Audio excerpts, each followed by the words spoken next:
یو څو شعرونه دي چې وایي دنیا کارونه پسې پرېږدي سړی، دنیا کارونه پسې پرېږدي سړی او د دیدنونو د خدای بیخ وباسي او چې هر یو ښکلي ته پخپو پرېوځي، چې هر یو ښکلي ته پخپو پرېوځي زمونږ د زړونو د خدای بیخ وباسي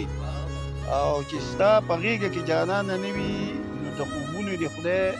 بیخ وباسي او پتنګه شمې له دې مرګ له راوړي، پتنګه شمې له دې مرګ له راوړي او ستا د سنګونو د خدای بیخ وباسي. دا غزل لګي زوړ دی، وایي څومره خوشحاله شوې دعا دې وکړه، څومره خوشحاله شوې دعا دې وکړه او په خېټه موړ شوې نو خندا دې وکړه او پیسې په ګټه رانه تا واغستې امیر صاحبو، پیسې په ګټه رانه تا واغستې او د سودخور دعوه په ما دې وکړه او ملا په دې ګناهګاریږي سړی، میلمه وایي ملا په دې ګناهګاریږي سړی چې مري د ولږې نه غلا دې وکړه او بیا په حرامو روپو حج له لاړې، بیا په حرامو روپو حج له لاړې او بیا په ګناه پسې ګناه دې وکړه او مانځه له لاړې د جنت دپاره.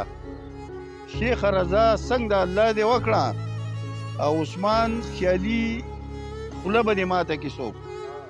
عثمان خیالي خوله به دې ماته کې څوک بیا که رښتیا رښتیا وینا دې وکړه. ډېره زیاته مننه او ډېره مهرباني، شکریه جی.